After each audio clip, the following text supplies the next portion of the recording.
Hello everyone. आज इस video में डिस्कस करने वाले हैं हम लिमिटेड लायबिलिटी पार्टनरशिप एक्ट 2008, जिसके अंदर डिफाइन किया गया है कि एक एलएलपी क्या होती है, कैसे बनाई जाती है, उसके लिए कितने पार्टनर्स होने रिक्वायर्ड हैं, साथ ही उसके अदर कैरेक्टरिस्टिक्स, फीचर्स और उसके कंप्लाइंसेस के बारे में। इनकम टैक्स एक्ट के जो कंप्लाइंसेस रिलेटेड हैं एलएलपी से वो भी डिस्कस करेंगे और साथ ही इसके रजिस्ट्रेशन प्रोसेस के बारे में भी बात करेंगे। आमतौर पर देखा जाता है कि दो या दो से ज़्यादा लोग जब बिजनेस करना चाहते हैं, स्टार्ट करते हुए हमेशा कंफ्यूज रहते हैं कि हम एक पार्टनरशिप फर्म बनाकर अपने बिजनेस को स्टार्ट करें या एक कंपनी बनाकर बिजनेस को स्टार्ट करें। एक ऑप्शन होता है कि अगर आप पार्टनरशिप फर्म की फ्लेक्सिबिलिटी चाहते हैं, साथ ही कंपनी के बेनिफिट्स चाहते हैं, तो आप एलएलपी बना लीजिए, लिमिटेड लायबिलिटी पार्टनरशिप बना लीजिए। इससे क्या होगा, एक जब पार्टनरशिप फर्म बनाते हैं तो उसमें होती है पार्टनर्स की अनलिमिटेड लायबिलिटी, यानी कि in the case of loss, अगर फर्म की एसेट से रिकवर नहीं होता है तो पार्टनर्स की पर्सनल एसेट से रिकवरी की जाती है। अगर हमारा बिजनेस रिस्क पे है और हमें लगता है कि फ्यूचर में ऐसी कोई कंडीशन, ऐसी कोई सिचुएशन क्रिएट हो सकती है, तो हमेशा हम सोचते हैं कि क्यों ना एक कंपनी बनाकर किया जाए ताकि हमारी जो लायबिलिटी है वो लिमिटेड हो सके। या कुछ केस ऐसे होते हैं जिनमें हम ये सोचते हैं कि कुछ टेंडर्स के अप्लाई करने के लिए कंपनीज को जो है प्रेफरेंस दिया जाता है, तो हमें कंपनी बनाकर बिजनेस करना चाहिए, लेकिन हम डरते हैं कंपनी के कंप्लाइंसेस से, इसकी स्टार्टिंग फॉर्मेशन प्रोसेस से। साथ ही हमें एक प्रॉब्लम और रहती है कि हम कंफ्यूज रहते हैं कि अगर हम कंपनी क्रिएट कर लेते हैं, हम रिस्क तो कवर कर लेंगे, इसके कंप्लाइंसेस जो इसकी फीसेस हैं, क्या हम अपने बिजनेस से जो है उसको पे कर पाएंगे या नहीं कर पाएंगे at the situation of small businesses और स्टार्टअप। प्लस पार्टनरशिप के अंदर हमेशा ये रिस्क रहता है कि फ्लेक्सिबिलिटी तो है हमारे पास कि एग्रीमेंट के द्वारा हम कभी भी कोई भी चेंज करके अपने बिजनेस को फॉर्म कर सकते हैं इजीली, पार्टनर्स का आना जाना। इस तरह से जो फ्लेक्सिबिलिटी होती है वो कंपनीज में नहीं होती है।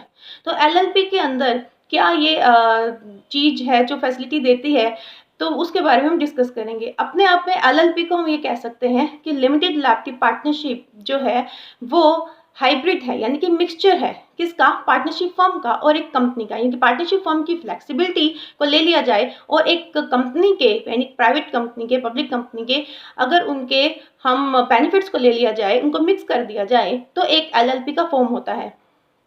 अब एलएलपी को इन शॉर्ट हम क्या कहेंगे, अगर कोई पार्टनरशिप दो या दो से ज़्यादा लोग मिलकर एक बिजनेस कर रहे हैं और अपने बिजनेस को रजिस्टर करते हैं एलएलपी एक्ट 2008 के अंदर, तो उनकी पार्टनरशिप बन जाती है लिमिटेड लायबिलिटी पार्टनरशिप। जी हाँ, अब वो पार्टनरशिप फर्म नहीं है, वो एक कंपनी नहीं है, अब वो बन जाता है एक बॉडी कॉर्पोरेट। अब बॉडी कॉर्पोरेट क्या होता है, कंपनी एक्ट 2013 कहता है कि एक बॉडी कॉर्पोरेट का मतलब होता है एक कॉर्पोरेट एंटिटी जिसका एक लीगल एग्जिस्टेंस होता है, जैसे कि एक private company, public company, one person company. उसी तरीके से लिमिटेड लायबिलिटी पार्टनरशिप भी अब बन जाती है एक बॉडी कॉर्पोरेट, वो एक फर्म नहीं है, वो है एक बॉडी कॉर्पोरेट। अब इसके मेंबर कौन कौन हो सकते हैं, इसके मेंबर हो सकते हैं इंडिविजुअल्स भी और बॉडी कॉर्पोरेट्स भी। यहाँ पे एचयूएफ की बात नहीं है, एचयूएफ इसके मेंबर नहीं, इसके पार्टनर नहीं बन सकते हैं। अब इसमें कितने मिनिमम पार्टनर की रिक्वायरमेंट होती है, इसमें कम से कम 2 पार्टनर रिक्वायर्ड है at the time of incorporation, और मैक्सिमम जो लिमिट है नंबर्स ऑफ पार्टनर्स की वो एक्सप्लेन नहीं की गई है, वो बताई नहीं गई है। जैसे कि पार्टनरशिप फर्म है या फिर कंपनी है, उसमें मैक्सिमम नंबर ऑफ जो पार्टनर्स और शेयर होल्डर्स है वो एक्सप्लेन है, लेकिन इसमें नहीं दी गई है। अब बात करते हैं कि इसको रेगुलेट कौन करता है, इसको रेगुलेट करता है एमसी की साइट, यानी मिनिस्ट्री ऑफ कॉर्पोरेट अफेयर्स, और आरओसी रजिस्ट्रार ऑफ कंपनी ही इसको रेगुलेट करते हैं। अब इसके नेचर जो एक्ट में बताई गई हैं वो क्या है, सिंपली सेपरेट लीगल एंटिटी बन जाती है, इसके पार्टनर से इसका अस्तित्व अलग हो जाता है। यानी कि जब बिजनेस चल रहा है, एलएलपी का बिजनेस चल रहा है, तो उसको चलाने वाले जो उसका पार्टनर है उसके एजेंट के रूप में काम कर रहे हैं। सेकंड कैरेक्टरिस्टिक्स बनती है इसकी परपेचुअल सक्सेशन। परपेचुअल सक्सेशन का मतलब ये है कि अगर किसी पार्टनर की डेथ हो जाती है तो in the case of death LLP का डिसोल्यूशन नहीं होता है, वो एज इट इज चलती रहती है। Same at the condition of partners के जाने पर या आने पे एलएलपी के एग्जिस्टेंस पे उसके राइट ड्यूटीज में कोई फर्क नहीं पड़ता है। इस पर पार्टनरशिप एक्ट 1932 अप्लाई नहीं होता है, और साथ ही साथ इसमें एक्सप्लेन किया जाता है कि जब इसमें कम से कम 2 पार्टनर और अपर लिमिट जो है वो एक्सप्लेन नहीं की गई है, इसमें डेजिग्नेटेड पार्टनर्स जो है कम से कम 2 इंडिविजुअल होने भी कंपलसरी हैं। बात की जाती है 2 इंडिविजुअल डेजिग्नेटेड पार्टनर्स की, ये इंपॉर्टेंट नोट है। अगर कोई एलएलपी जिसके सभी पार्टनर्स बॉडी कॉर्पोरेट्स हैं, तो इस कंडीशन में हमें 2 इंडिविजुअल चाहिए जो डेजिग्नेटेड पार्टनर का काम कर सके। तो उन बॉडी कॉर्पोरेट्स के नॉमिनीज को भी हम ये कह सकते हैं कि वो डेजिग्नेटेड पार्टनर के रूप में काम कर सकते हैं। अब डेजिग्नेटेड पार्टनर क्या होता है? डेजिग्नेटेड पार्टनर का मतलब है एक ऐसे पार्टनर जो रिस्पॉन्सिबल होते हैं filing of documents, statements, returns etcetera जो है एट द आरओसी को सबमिट करने के लिए। अब अगर वो अपने इस कंप्लाइंसेस को पूरा करने में काम जो है कंट्रवेंशन करते हैं या नहीं कर पाते हैं, तो इस केस में जो पनिशमेंट मिलती है, जो पेनल्टी मिलती है, वो इन डेजिग्नेटेड पार्टनर्स को दी जाती है। अब डेजिग्नेटेड पार्टनर्स के लिए DPIN नंबर यानी कि डेजिग्नेटेड पार्टनर आइडेंटिफिकेशन नंबर लेना कंपलसरी होता है, जो सेंट्रल गवर्नमेंट से मिलता है।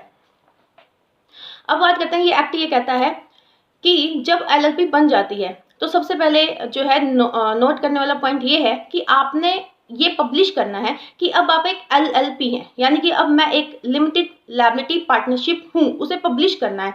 और पब्लिश करने का तरीका एक तो अपने नाम के साथ प्रॉपर एलएलपी लिखिए, वो गलत तरीके से नहीं लिखा होना चाहिए या इस तरह से नहीं लिखा होना चाहिए कि जिससे क्लियर ना हो कि ये एलएलपी है या नहीं। एलएलपी प्रॉपर तरीके से नेम के साथ मेंशन होना चाहिए। साथ ही आपके जो इनवॉइसेस हैं, जो भी आपके ऑफिस कॉरेस्पेंडेंसेस हैं या फिर आपके पब्लिकेशंस हैं, उसके अंदर पॉइंट 1 आपका जो नेम है वो प्रॉपर लिखा होना चाहिए, विद एलएलपी मेंशन होना चाहिए। आपका रजिस्टर्ड एड्रेस जो है आपके एलएलपी का वो मेंशन होना चाहिए। साथ ही साथ आपका एलएलपी का रजिस्ट्रेशन नंबर भी मेंशन होना ज़रूरी होता है। नेक्स्ट जो नोट है इस एक्ट के अंदर वो है पार्टनर्स और उनके रिलेशन के बारे में। सबसे पहले क्वेश्चन आता है कि कौन हो सकता है पार्टनर। देखिए, जब at the time of incorporation जो सब्सक्राइबर लिस्ट जाती है, जिसके अंदर जो पर्सन अपना नाम मेंशन करते हैं वो बन जाते हैं इसके पार्टनर। अब एग्रीमेंट के हिसाब से बाद में जो भी एडमिशन होता है नए पार्टनर का, वो भी इसके पार्टनर समझे जाएंगे। अब आते हैं म्यूचुअल राइट्स और ड्यूटीज के बारे में बात करते हैं। एलएलपी के पार्टनर्स के म्यूचुअल राइट्स और ड्यूटीज या फिर एलएलपी के और पार्टनर्स के बीच के म्यूचुअल राइट्स एंड ड्यूटीज जो है सब डिफाइन होने चाहिए एग्रीमेंट के अंदर, जो भी एग्रीमेंट एलएलपी का बनेगा। अब वो कहते हैं कि अगर एग्रीमेंट में कोई चेंज आता है, एग्रीमेंट में कोई भी चेंज आता है, जैसे कि नेम में चेंज करना है आपको, किसी पार्टनर के आने जाने में उसके ऑब्लिगेशंस में कोई चेंज करना है, आपको एड्रेस में चेंज करना है, किसी भी तरह से कोई एग्रीमेंट में कोई और चेंज आप करते हैं तो उसकी इंटीमेशन देनी है आपको प्रिस्क्राइब टाइम लिमिट के अंदर आरओसी को। ये बन जाता है पहला कंप्लाइंस, जो नॉर्मल पार्टनरशिप फर्म का नहीं था। यानी एग्रीमेंट में चेंज करने पे इंटीमेशन जैसी कोई कंप्लाइंस नहीं होती थी, लेकिन एलएलपी रजिस्टर में जब कोई पार्टनरशिप होती है तो उसे पहला कंप्लाइंस यही फॉलो करना है कि कोई भी चेंज होता है एग्रीमेंट के अंदर या जैसे नाम में, जगह में किसी पार्टनर के, तो उसकी इंटीमेशन जाती है आरओसी को in the prescribe time limit, otherwise fine और पेनल्टीज होती हैं। अब अगर म्यूचुअल राइट्स और ड्यूटीज मेंशन नहीं की गई हैं आपके एग्रीमेंट के अंदर, तो एक्ट ये कहता है कि फर्स्ट शेड्यूल जो बनाई गई है एक्ट के अंदर, यानी कि एलएलपी एक्ट 2008 के अंदर जो फर्स्ट शेड्यूल है वो डिफाइन करेगी आपकी राइट्स और ड्यूटीज को। नेक्स्ट जो एक पॉइंट आता है एक्ट के अंदर वो आता है सेसेशन ऑफ पार्टनर से रिलेटेड है, यानी कि पार्टनर का जाना, रिटायरमेंट वगैरह जो है वो एलएलपी में किस तरह से माना जाता है। पहला, अगर एग्रीमेंट में डिफाइन है, क्लियर डिफाइंड है जो मैनर है कि किस तरीके से पार्टनर जो है रिटायरमेंट ले सकता है या निकाला जा सकता है, तो वो उसी तरीके से होगा।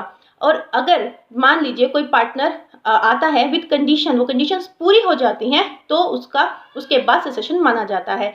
फॉर एग्जांपल, एक पर्टिकुलर टाइम पीरियड के लिए एक पार्टनर बनाया गया, वो टाइम की लिमिट पूरी होने के बाद वो पार्टनर नहीं रहेगा। सेकंड, कोई असाइनमेंट पूरा होने तक किसी पर्सन को पार्टनर बनाया जाए तो उस असाइनमेंट के पूरा होने तक ही वो पार्टनर रहेगा। अब अगर कोई ऐसी कंडीशन ना हो और कोई पार्टनर रिटायर होना चाहता हो, तो वो रिटायर होने वाले दिन से, जिस दिन वो जाना चाहता है, उसे रिमूवल से 30 डेज पहले सारे पार्टनर्स को अपनी राइटिंग एक्सेप्टेंस देनी होती है।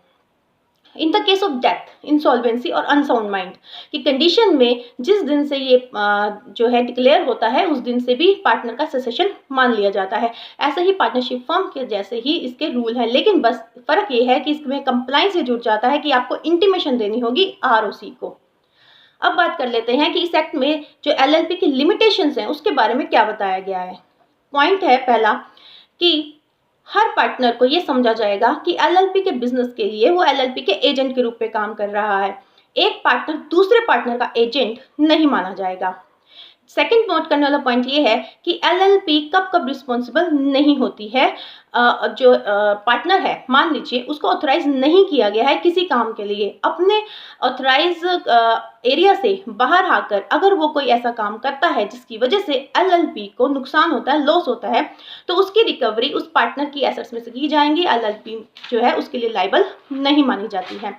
इसी तरीके से अगर एक क्वेश्चन आता है कि अगर पार्टनर्स अपने ऑथराइज्ड एरिया में रह के, यानी कि जिन काम को करने की उन्हें अथॉरिटी है, अगर उस अथॉरिटी के साथ ही वो काम करते हैं विद गुड इंटेंशन और उसमें कोई लॉस होता है, तो उसके लिए एलएलपी रिस्पॉन्सिबल होती है, एलएलपी उसके लिए लायबल होती है।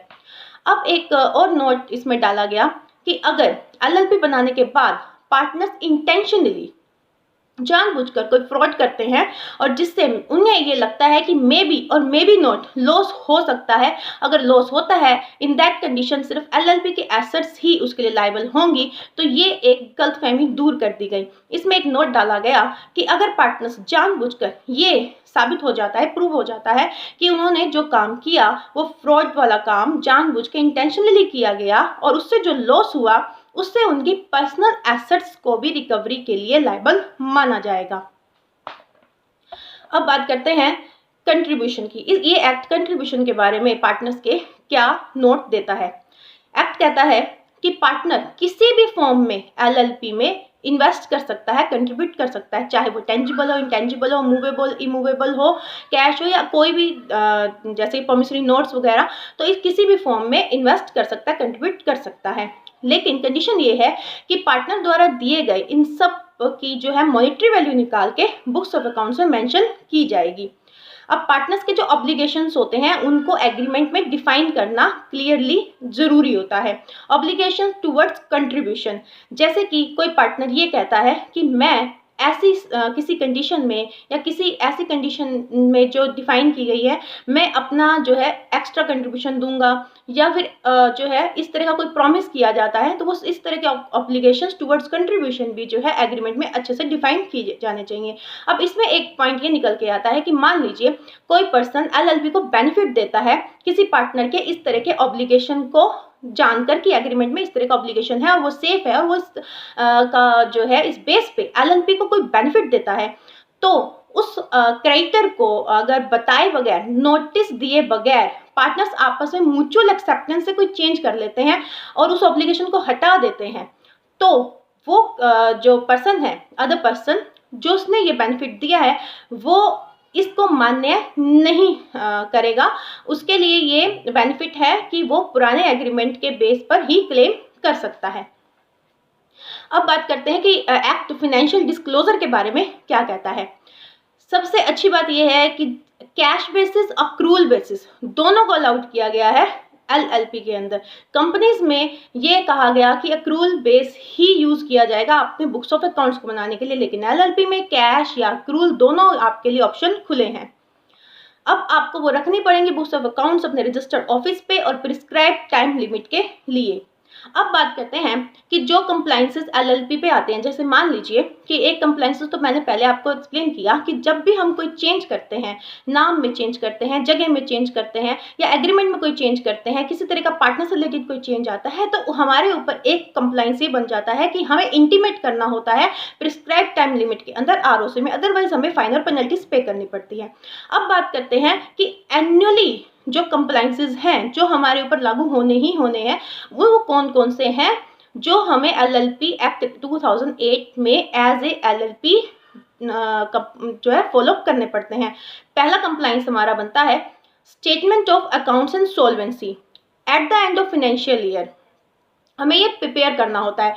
जैसे profit and loss, balance sheet और अदर डिक्लेरेशंस जो होती हैं वो इस स्टेटमेंट में लगानी होती हैं। और इसे हमें फॉर्म 8 जो एमसी की साइड पे प्रिस्क्राइब्ड फॉर्म है, इसके अंदर प्रिस्क्राइब्ड तरीके से डॉक्यूमेंट्स के साथ हमें फिल करना होता है। और इसके लिए टाइम लिमिट दी गई है 31 मार्च एंड होने के बाद नेक्स्ट फाइनेंशियल ईयर के 31 अक्टूबर से पहले पहले हमें ये आरसी जो है सबमिट करना होता है।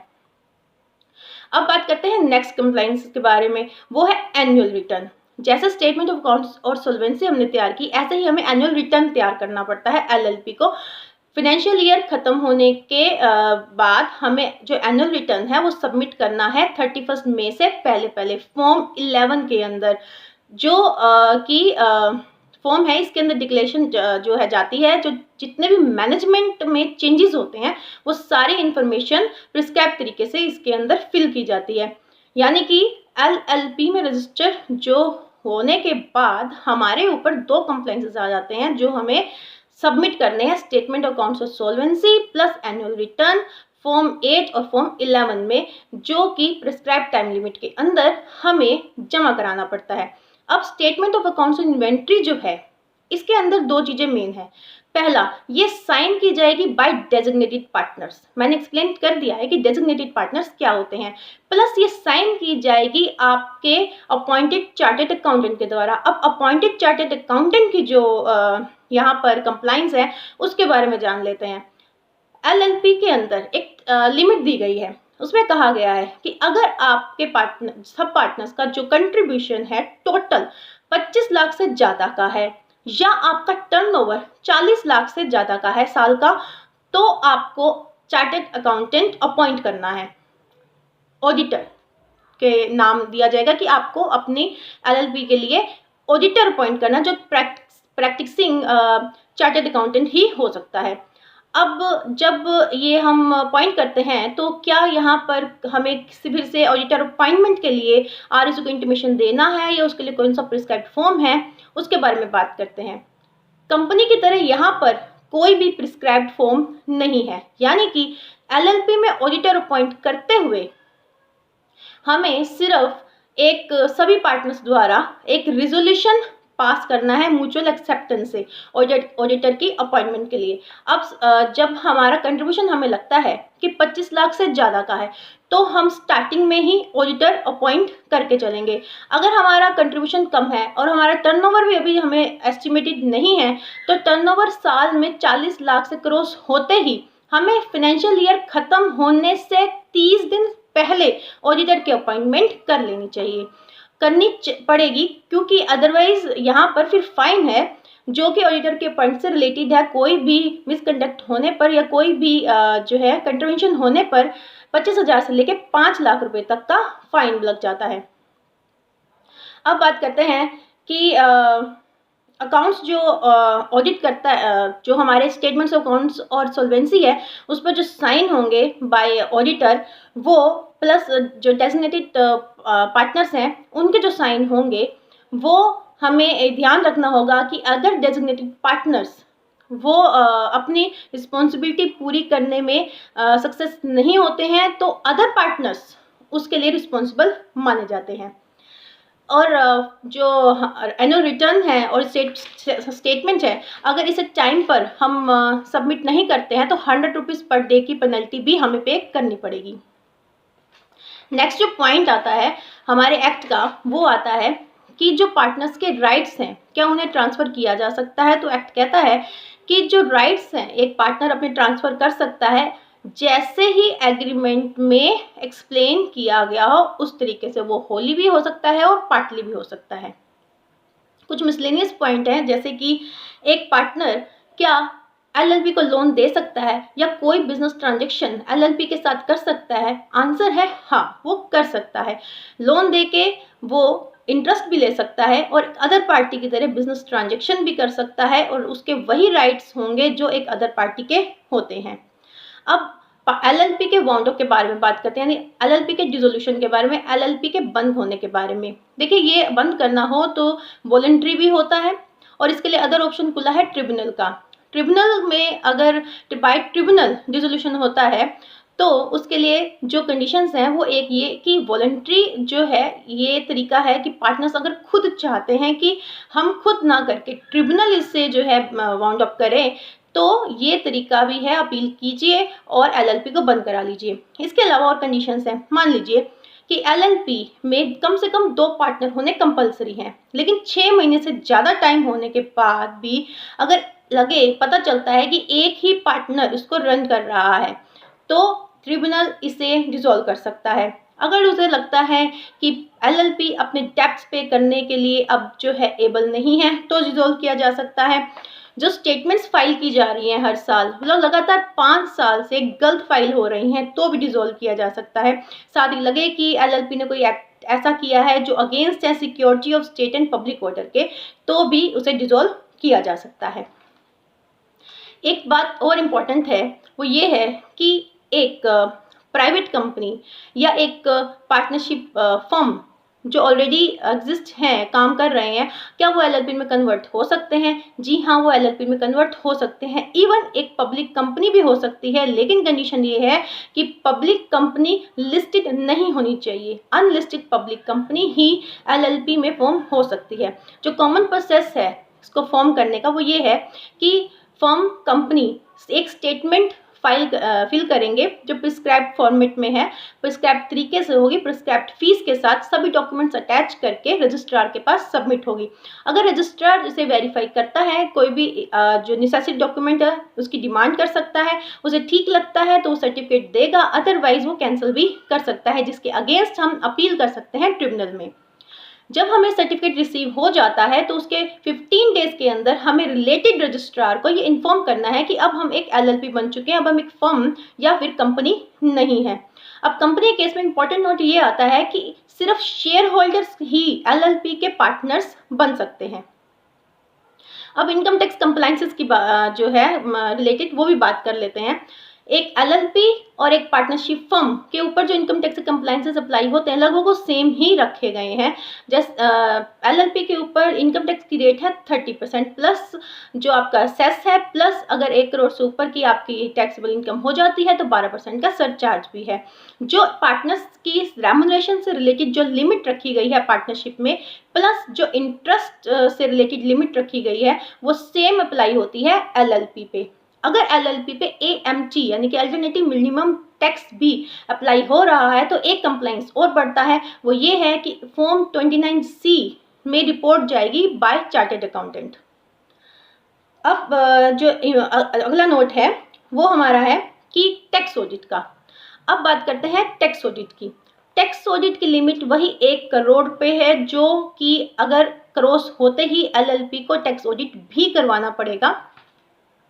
टैक्स ऑडिट की लिमिट बढ़ाकर फाइनेंशियल ईयर 2021 में 5 करोड़ की कर दी गई है, लेकिन विद कंडीशन कि अगर आपकी ग्रॉस रिसीप्ट का 5% जो है कैश जो है 5% से ज़्यादा का कैश रिसीव नहीं होना चाहिए। ऐसे ही जो पेमेंट है टोटल आपकी वो 5% से ज़्यादा की कैश में नहीं होनी चाहिए। अगर ये कंडीशन पूरी होती है तो लिमिट अब 5 करोड़ की है फाइनेंशियल ईयर 2021 से, अदरवाइज लिमिट 1 करोड़ की है। अगर ये क्रॉस होती है तो एलएलपी को ऑडिट कराना, टैक्स ऑडिट कराना भी कंपलसरी है।